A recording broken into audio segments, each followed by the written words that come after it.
श्रीमद् भगवद गीता अध्याय 6 और आज हम एक साथ श्लोक संख्या 13-14 लेंगे क्योंकि ये एक साथ हैं। यहाँ पर इनका अर्थ एक साथ आता है। समं काय शिरोग्रीवं धारयन् अचलं स्थिरः संप्रेष्य नासिकाग्रं स्वयं दिशश्चन अवलोकयनः प्रशान्तात्मा विगतभिर्ब्रह्मचारी वृत्ते स्थितः मनः संयम्य मच्चित्तो युक्तः आसीत् मत्सरः। तो भगवान इस ध्यान योग वाले अध्याय में ध्यान की विधि का वर्णन करते हैं और कहते हैं कि योगाभ्यास करने वाले को चाहिए कि वह अपने शरीर, गर्दन तथा सिर को सीधा रखे और नाक के अगले सिरे पर दृष्टि लगाए। इस प्रकार वह अविचलित तथा दमित मन से, भय रहित विषयी जीवन से पूर्णतया मुक्त होकर अपने हृदय में मेरा चिंतन करे और मुझे ही अपना चरम लक्ष्य बनाए। भगवान उनकी बात कर रहे हैं जो योग का अभ्यास करते हैं, अर्थात अष्टांग योग का अभ्यास करते हैं। और उसमें अभ्यास करने के लिए व्यक्ति को क्या क्या सावधानी रखनी चाहिए इस अध्याय में भगवान वर्णन कर रहे हैं। तो पहला काम क्या है?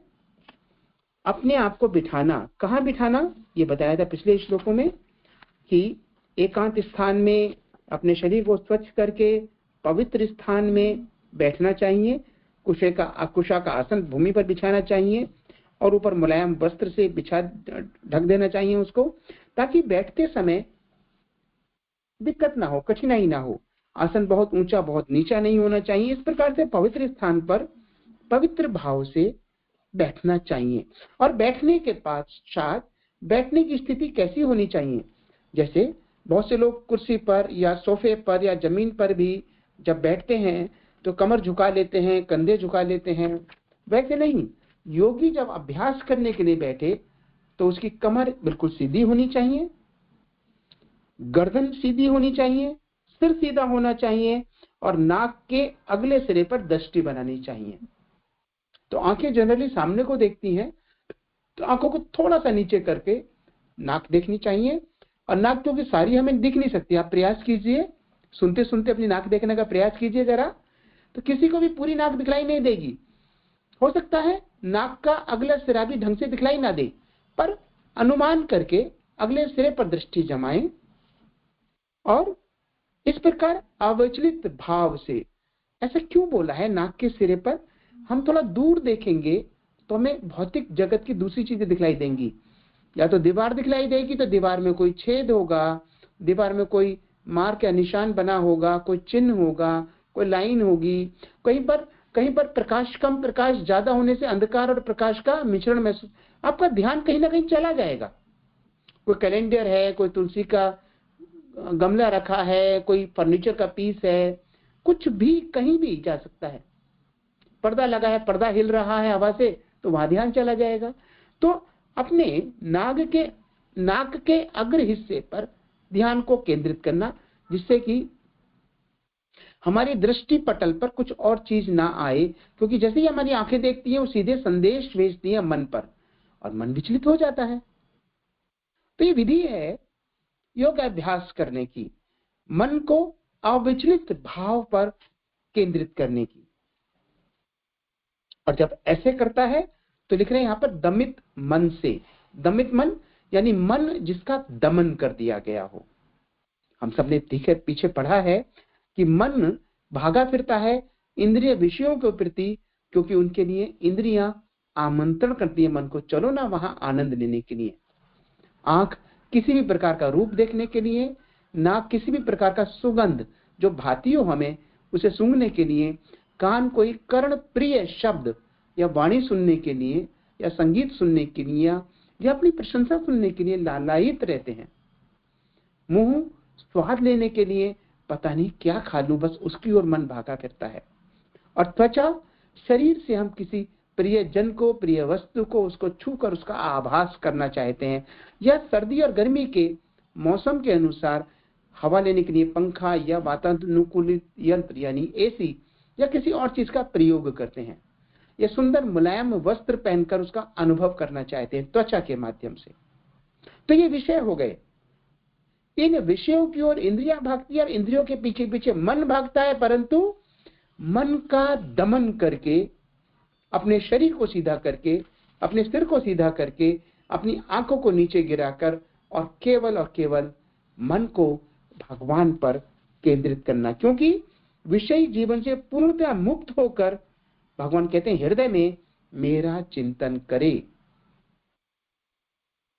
विषयी भोग वासना से दूर करने के लिए ही तो बोला गया है अपने मन का दमन करना। और मन का दमन कैसे करें, ये तो बड़ी कठिन स्थिति है। तो तरीका क्या बताया, अपने इंद्रियों को इंद्रिय विषयों से दूर रखना। जैसे कि पहले श्लोकों में था ना कि हम एकांत स्थान पर बैठें। जब एकांत स्थान पर होंगे तो बाहर के व्यवधान नहीं होंगे, डिस्टर्बेंसेस नहीं होंगे।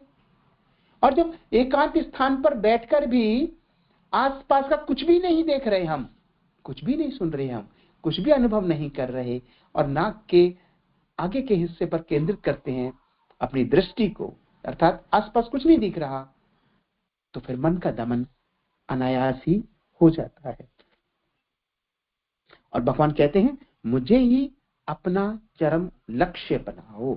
जीवन में बहुत सारे लक्ष्य होते हैं ना, जन्म से लेकर मृत्यु तक हमारे लक्ष्यों की सीमा नहीं होती, और वो भौतिक लक्ष्य होते हैं।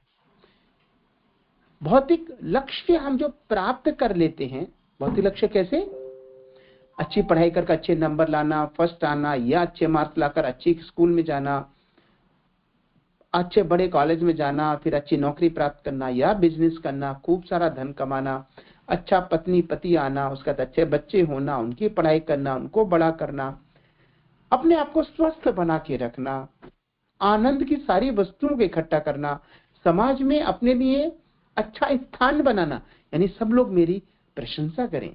तनिक से भी प्रशंसा में कितनी आनंद देती है। ये सब हम जीवन में अपने लक्ष्य बनाकर चलते हैं मृत्यु तक। पहला तो लक्ष्य क्या, मेरी मृत्यु आए नहीं। अच्छा, सबकी मृत्यु आती है तो मेरी भी आएगी ना, चलो जितना देर से है उतना अच्छा है। 100 वर्ष हो जाए तो आनंद आ जाए, और 100 वर्ष भी हो कैसे, मैं पूरी तरह से स्वस्थ रहूं 16 वर्ष के बालक की तरह से। चलो संभव नहीं तो 26 वर्ष के आदमी की तरह से, 36, 56, 58, 60, 70, कैसे। मैं तो चाहता हूँ रुक जाए मेरी आयु, शरीर की आयु मेरी रुक जाए और मैं कभी मृत्यु को प्राप्त ना होऊं। ये लक्ष्य रखते हैं। स्वस्थ रहना अच्छी बात है, पर मृत्यु तो कभी ना कभी आएगी। तो जीवन के जितने भी लक्ष्य होते हैं वो हमारी मृत्यु के समय समाप्त हो जाते हैं। तो लक्ष्य वो चरम लक्ष्य नहीं है। इसलिए भगवान ने कहा यहां पर मुझे ही अपना चरम लक्ष्य बनाइए। चरम मीन्स सर्वाधिक ऊपर का। जैसे कोई घर है 4 मंजिलों वाला, तो चौथा मंजिल क्या हो गई, चरम, यानी सबसे ऊंची मंजिल हो गई।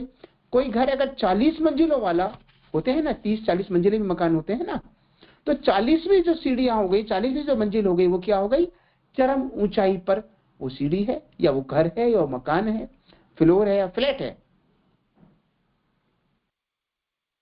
तो ऐसे ही भगवान कह रहे हैं आपके जीवन में सैकड़ों लक्ष्य रहे होंगे और आगे भी रहेंगे। वो सब मृत्यु के समय या उससे पहले ही समाप्त हो जाएंगे। हमारा लक्ष्य था छोटी क्लासों में अच्छे नंबर्स लाना, टीचर्स प्यार करें, पेरेंट्स अच्छा लगे, समाप्त हो गई चीजें। कॉलेज में अच्छे नंबर लाना, वो समाप्त। कौन पूछता है बड़े होने के पश्चात कॉलेज की डिग्री में कितने मार्क्स आए, नहीं पूछता ना कोई। एक बार नौकरी लग गई या बिजनेस करने लगे 30, 40, 50 साल की उम्र के बाद में पता भी नहीं चलता डॉक्यूमेंट्स कहां रखे हैं। धन प्राप्त कर लिया, धन से आनंद लिया तो समाप्त हो गया धन, और आनंद नहीं लिया तो हमारी मृत्यु के पश्चात क्या प्रयोग आएगा, समाप्त हो गया वो भी। परंतु मृत्यु के पश्चात यानी जब यह आत्मा इस शरीर को छोड़कर जाता है, तो जो भगवान ने कहा ना मुझे चरम लक्ष्य बनाओ, तो भगवान का चरम लक्ष्य जब हम प्राप्त करते हैं तो मृत्यु के पश्चात वो चरम लक्ष्य हमें प्राप्त होता है। यहां पर विषयी जीवन से पूर्णतः मुक्त होने की बात कही है, तो उसके लिए यहाँ पर शब्द प्रयोग किया गया है, प्रशांत आत्मा विगत भी ब्रह्मचारी वृत्ते स्थित। ब्रह्मचारी, प्रभुपाद जी ने बहुत सुंदर व्याख्या की है ब्रह्मचारी की, श्री प्रभुपाद जी की जय। वो कहते हैं ब्रह्मचर्य का व्रत अनिवार्य है। ब्रह्मचर्य दो तरीके का होता है, एक तो ब्रह्मचारी जो पहले से किसी नारी की संगति में ना आए, नर नारी का संगति आना ये ब्रह्मचर्य को तोड़ने वाली बात है। जब तक विवाह ना हो किसी के साथ भी कोई संबंध ऐसा नहीं होना चाहिए। और विवाह के पश्चात भी नियंत्रित मैथुन और नियंत्रित संबंध पति पत्नी में। याज्ञवल्क्य ऋषि ने बताया है, कर्मणा मनसा वाचा सर्व अवस्थासु सर्वदा सर्वत्र मैथुन त्यागो ब्रह्मचर्यम प्रचक्षते। सभी कालों में यानी सभी समयों में, सभी अवस्थाओं में तथा सभी स्थानों में मन से, वचन से और अपने कार्यों से कर्मणा मैथुन भोग से पूर्णतया दूर रहने में सहायता करना ही ब्रह्मचर्य व्रत का लक्ष्य है। तो यदि कोई ब्रह्मचारी बनना चाहता है तो सारे जीवन ब्रह्मचारी रह सकता है, निष्ठिक ब्रह्मचारी रह सकता है, लेकिन मन से, वचन से और कर्म से ना तो स्त्री की संगति करनी है और ना ही स्त्री के बारे में सोचना है। फिर गुरु महाराज जी ने अपनी पुस्तक, जो उनकी नई एकदम नई पुस्तक है, श्रीमद् भगवत गीता की गाइड, तो उसमें उन्होंने लिखा है कि ब्रह्मचर्य व्रत करने के लिए 8 प्रकार से प्रयास करना पड़ता है। 8 प्रयास क्या? पहला प्रयास है स्त्री संबंधी संकल्प, विकल्प अथवा विचार करना। स्त्री संबंधी मतलब क्या? स्त्री के विषय में पुरुष के द्वारा सोचना, इसी प्रकार से नारी द्वारा पुरुष के बारे में सोचना, संकल्प करना मुझे तो यही पुरुष मिलेगा या यही नारी मिलेगी, ये संकल्प करना कि मैं उसके साथ ही जाना पसंद करूंगा या करूंगी। ये चीजें क्या है? ये पहला नियम है स्त्री संग का त्याग करने का। दूसरा है स्त्री के रूप, गुण आदि का वर्णन करना। यानी आप वर्णन कब करेंगे, उनके बारे में बातें कब करेंगे? जब उसके बारे में विचार करेंगे। यानी किसी स्त्री को देखा, उसका रूप कर मग्न हो गए या रूप के बारे में बात करने लगे, इवन उसके रूप की कुरूपता के बारे में बात करने लगे। कोई हो सकता है स्त्री सुंदर ना हो इतनी, तो हम उनके बारे में बात करने लगे। किसी भी तरीके से, किसी भी बहाने से, किसी भी बात से स्त्री के बारे में बात करना, उनके रूप के बारे में, गुण के बारे में वर्णन करना, ये दूसरा है ब्रह्मचर्य का व्रत का पालन करने के लिए, स्त्री संग त्याग करने के लिए। तीसरा है स्त्री को स्वेच्छा से लालसा पूर्वक देखना। एक तो अचानक होता है, मंदिर में आप हैं, मार्केट में आप हैं या ऑफिस में आप हैं, तो स्त्री सामने से दिख गई तो आंखें तो बंद नहीं करेंगे। ठीक है, आप सामने से गुजरे, हाय हेलो नमस्ते गुड मॉर्निंग हरे कृष्णा हो गया, आगे बढ़ गए, और जो बहुत काम की बात है वो बात काम कर ली। परंतु देखना अर्थात लालसा पूर्वक, लालच पूर्वक, आसक्ति पूर्वक देखना स्त्री का पुरुष को, और पुरुष द्वारा स्त्री को, ऐसा करना में ब्रह्मचर्य का पालन नहीं हो सकता है। ब्रह्मचर्य के लिए इन त्याग को करना पड़ेगा। चौथा है स्त्री की कही हुई बातों को सुनना। तो सामान्य रूप से तो बातें सुननी पड़ेंगी, घर में है, परिवार में है, तो ऑफिस में है तो सुनना पड़ेगा, पर स्त्री की बातों को बड़े मन लगाकर सुनना और उसमें आनंदित लेना, स्त्री के विषय में या स्त्री द्वारा कही हुई बातें। पांचवा, स्त्री के साथ हंसी ठिठोली अथवा कोई क्रीड़ा करना, खेल कूद करना और लड़ाई झगड़ा करना या खेलना या वार्तालाप करना, हंसी ठिठोली करना, जोक्स सुनाना, उल्टे सीधे अच्छे बुरे, वो सब चीजें नहीं करना। और छठा है स्त्री के संग में एकांत में वार्ता करना। तो किसी पराई स्त्री के साथ में अकेले में बातचीत नहीं करनी चाहिए। और बातचीत का अर्थ क्या है यहाँ पर? कोई अत्यंत आवश्यक या तो सामाजिक रूप से, व्यवहारिक रूप से, या ऑफिस या किसी बिजनेस के सिलसिले में आप बात करते हैं वो तो ठीक है, पर एकांत स्थान चुनकर वहां गप्पे शप्पे मारना, चिट चैट करना, उसके लिए मना किया गया है। स्त्री से एकांत में मिलने का प्रयत्न करना। क्यों मिलना चाहते हैं स्त्री पुरुष? क्यों मिलना चाहते हैं? क्योंकि उसमें रस आता है, और वो रस ब्रह्मचर्य का शत्रु है, इसलिए एकांत में मिलने का प्रयास नहीं करना चाहिए। और 8वां और अंतिम है स्त्री का अंग संग करना, संभोग करना, मैथुन करना या उनके साथ मिलन करना। ये 8 प्रकार के संग स्त्री पुरुष को त्याज्य हैं यदि वो ब्रह्मचर्य में स्थित रहना चाहता है। तो भौतिक दृष्टिकोण से जो अत्यंत आवश्यक है वो कार्य करना, उनमें लालसा, लालच, आसक्ति और मिलने की इच्छा, इन सब चीजों से दूर रहकर अत्यंत आवश्यक वार्तालाप करना, वो ब्रह्मचर्य में स्थित होता माना जाएगा। और एक और मजेदार बात कही गई है, रूपा जी ने बताया है कि ब्रह्मचर्य रहने का अर्थ ये नहीं है कि आप विवाह ना करें। ब्रह्मचर्य का मतलब ऐसा नहीं कि विवाह ना करें।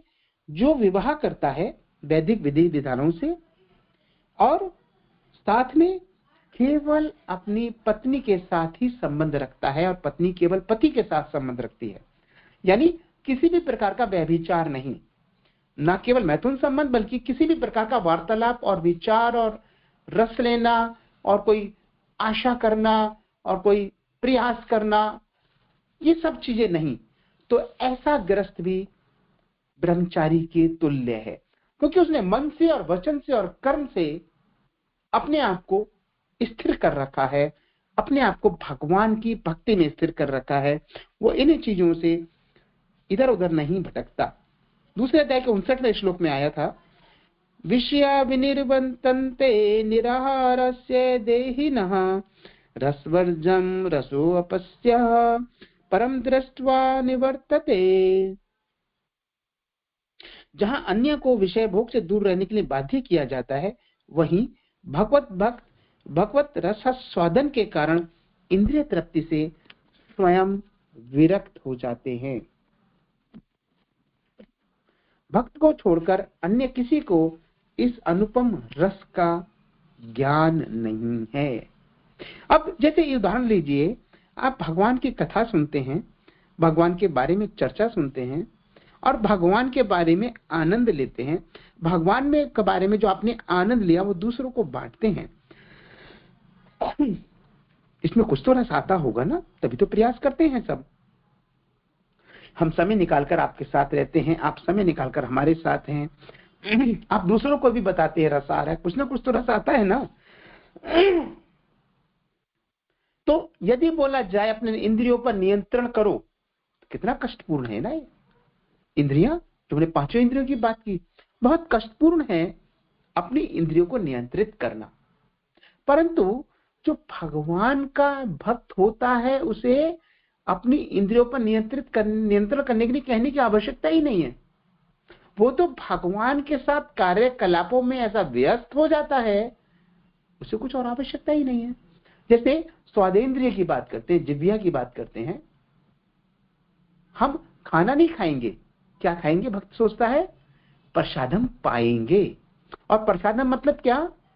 जो भी घर में बना पहले भगवान को भोग लगाओ और फिर उसके बाद में स्वयं खाओ, तो प्रसादम हो गया।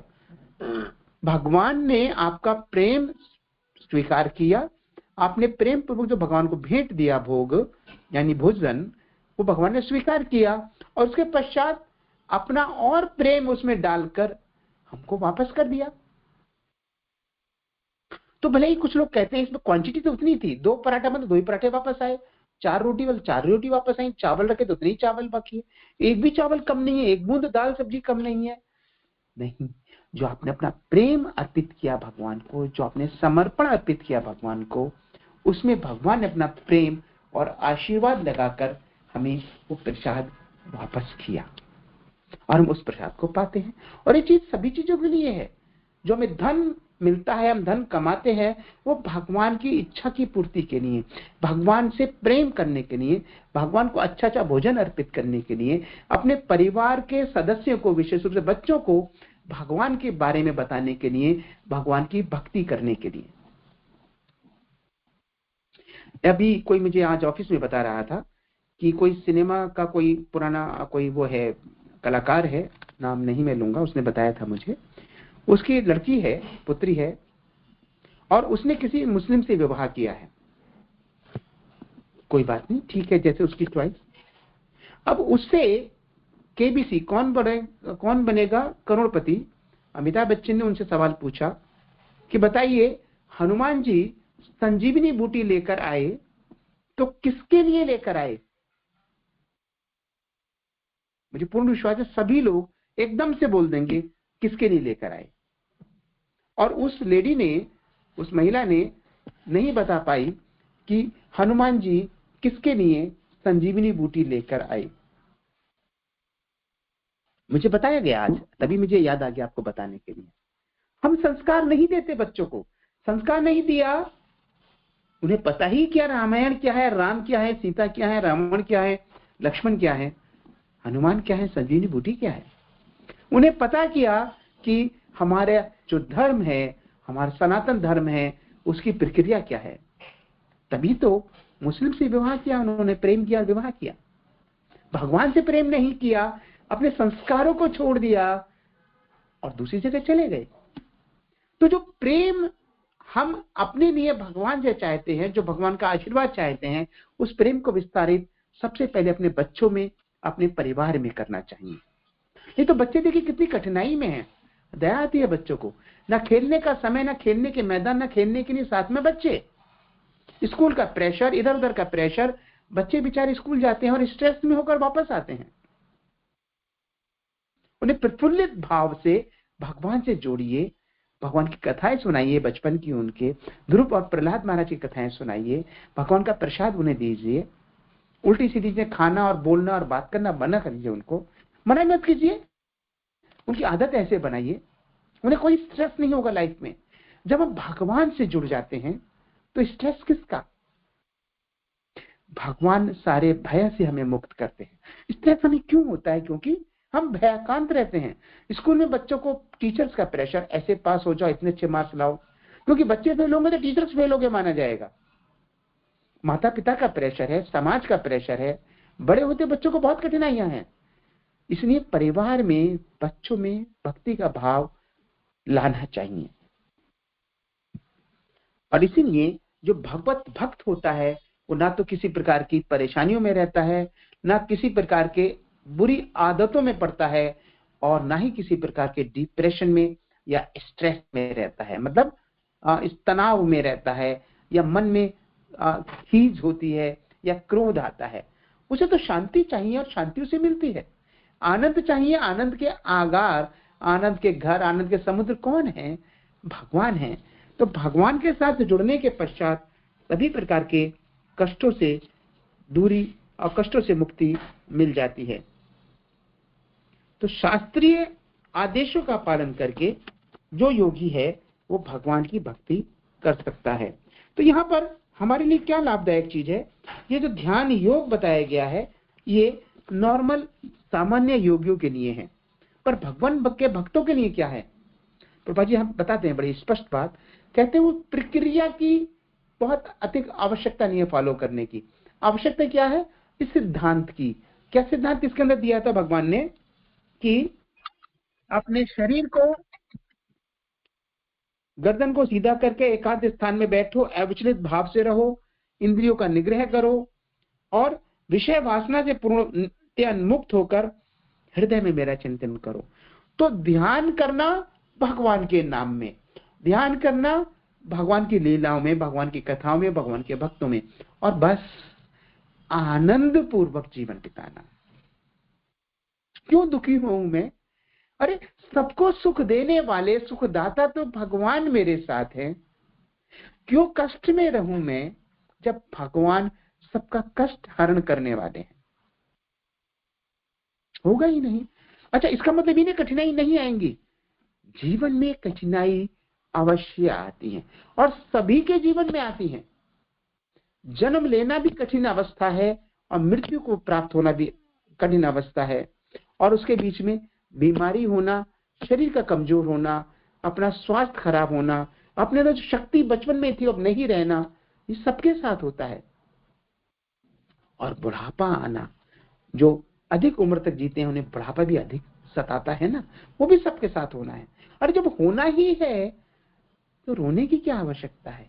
होना ही है तो डिप्रेशन की क्या आवश्यकता? होना ही तो स्ट्रेस क्यों? होना ही तो झगड़ा क्यों? क्रोध क्यों? लड़ाई क्यों? जो कुछ होना है वो तो होना है। सर्दी अगर हो रही है तो सर्दी है ही। हम देखते हैं, आप भी देखते होंगे लोगों को आजकल बात करते हैं, अरे भाई बहुत सर्दी हो गई, हवा तेज चल रही है, ठंडक बहुत है, ये हो गया वो हो गया, बहुत सर्दी हो गई। ये तो कल मेरी एक मीटिंग हो रही थी ऑनलाइन, हैदराबाद में एक कंपनी है उनके साथ में।